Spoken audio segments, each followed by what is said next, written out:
Good morning and welcome to the Thursday edition of your breakfast show on Leadership Television Inside Nigeria. Today is Thursday, April 25, 2024, and of course my name is Winifred Igbobo, your host on the program.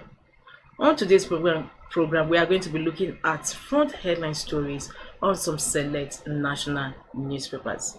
Of course, as usual, we'll start off with Leadership, Nigeria's most influential newspaper. Leadership's main headline story today says, Sale of DISCOS. Experts Labour wants debt-ridden firms unbundled. Sale of DISCOS. DISCOS means distribution companies. Experts Labour wants debt-ridden firms unbundled.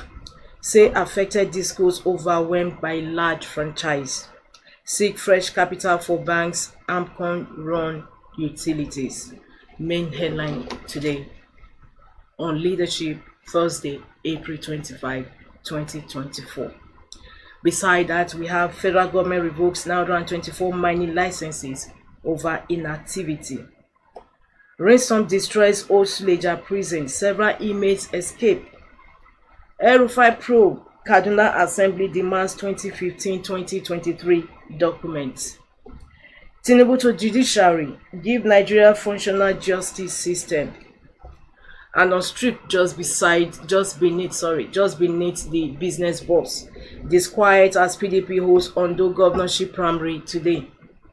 And on the business boss, 140-year-old PZ Cousins considers leaving Africa over Nigeria, says plunge. 140-year-old PZ Cousins considers leaving Africa over Nigeria's, says plunge. Above the masthead of leadership, 2 Wike's loyalists resign from Fubara's cabinet. UTME Unified Tertiary Matriculation Exam. Father arrested for impersonating son, according to JAM. That last story takes us to the page 3 of Leadership, where we have our stand, a permanent fixture on the paper. State police and other matters is the stand today, the editorial stance of the paper. State police and other matters. From the stand, we move to the back page where we have being blunt with Muazu Eliza. Muazu is writing on a diet for PDP.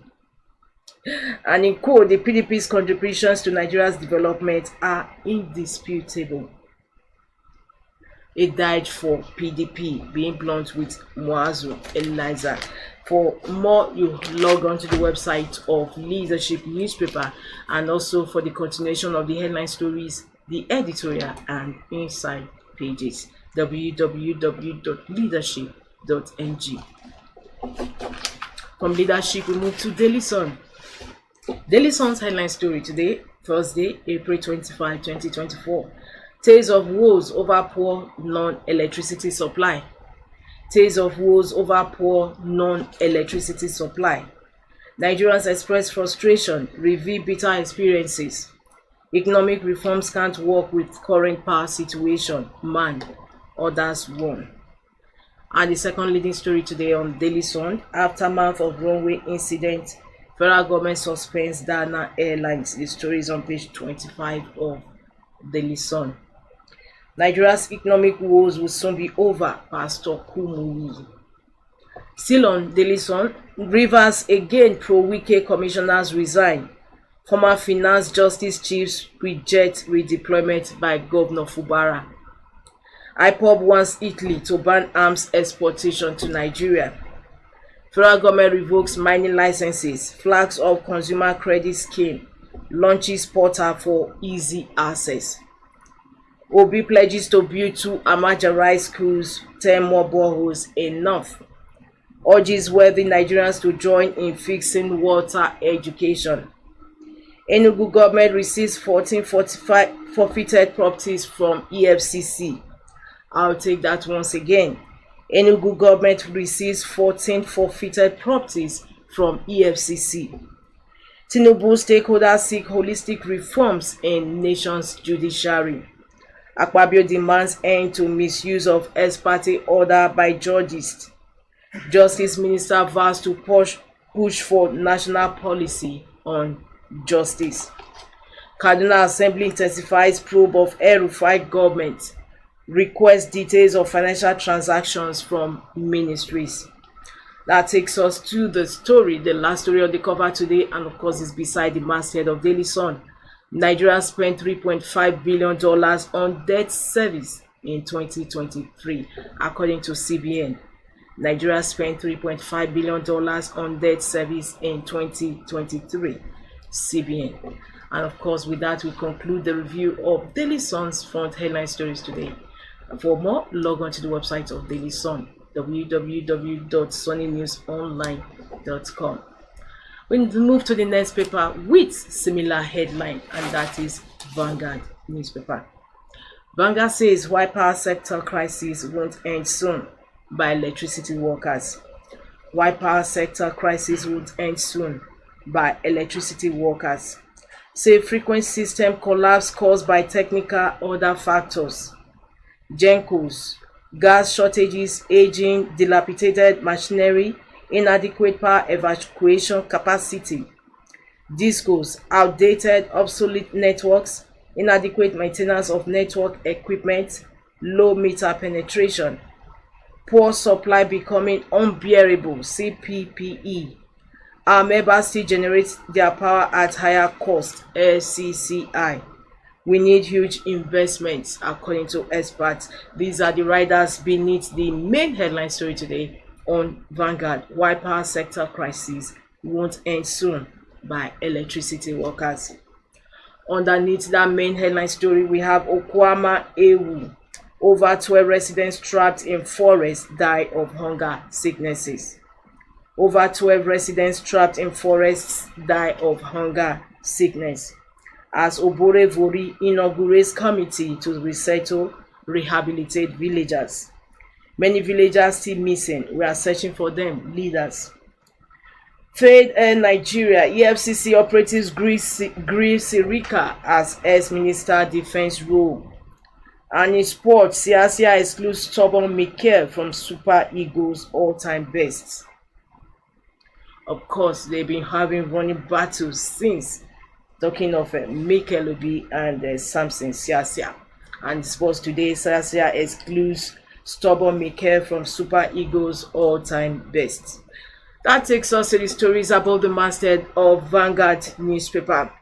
5.2 trillion naira debt. Federal government recovers 57 billion naira from 10 MDAs. Rivers crisis. 4 wicked loyalists resign as commissioners from Fubara's cabinet. Kaduna Assembly begins probe of ex-governor El-Rufai's tenure. Lead British school victims use bullies gives ultimatum for sanction. The story is on page 9 of Vanguard. That also is a developing story since the story broke out on Tuesday over viral video of bullying in Lead British International School. Now today, Vanguard reports that victims use bullies gives ultimatum for sanction. The story runs on page 9 of Vanguard newspaper. For continuation of these headline stories and inside stories, log on to the website of Vanguard, www.vanguardngr.com. From Vanguard, we move to the next paper on our menu, and that is the Punch. Punch's headline story says, Q's return as fuel scarcity hits Abuja, 5 states. Q's return as fuel scarcity hits Abuja, 5 states. FCT, Nasarawa, Niger, Gombe, Sokoto, Anambra commuters stranded. Transport fare rises. Marketers blame supply shortage. Lagos, Ogun, independent marketers sell 650 naira per litre. I'll take that leading story once again. The Punch's main headline story today says Q's return as fuel scarcity hits Abuja, 5 states. FCT, Nasarawa, Niger, Gombe, Sokoto, Anambra commuters stranded. Transport fare rises. Marketers blame supply shortage. Lagos, Ogun, independent marketers sell 650 naira per litre. 500,000 households to get Lagos palliative, says Sanwo-Olu. And of course, the picture gracing the cover today of the Punch has a governor of Lagos State, Mr. Babajide Sanwo-Olu, his deputy Obafemi Hamzat, Commissioner for Agriculture, and others doing the Eco Cares initiatives, an initiative to ease the economic hardship on Lagosians in Ikeja on Wednesday. Beneath that, JAMB plans meeting with INIMC over candidates with double NIN. JAMB plans meeting with NIMC over candidates with double NIN. Bullying, parents seek justice after another student speaks out. El-Rufai's probe, Kaduna Assembly gets loan documents today. Just beside the masthead of the Punch, I sneezed blood 2 days before chess marathon began on Nakoya. Consumers lament as food prices rise 30% in 8 states. 35 oil firms face probe over environmental pollution. Delayed justice, Tinubu National Assembly demand judicial reforms. That concludes review of front headline stories on the Punch newspaper today, Thursday, April 25, 2024. For continuation of these headline stories, log on to the website of the Punch, www.punchng.com. From the Punch, we move to the last paper on our menu, of course, you can get is The Guardian. The Guardian's main headline story: federal government's non-retention policy. Over 5,032 first-class graduates languish amid vacancies in varsities. Federal government's non-retention policy. Over 5,032 first-class graduates languish amid vacancies in varsities. Of course, The Guardian has an illustration beneath that main headline story.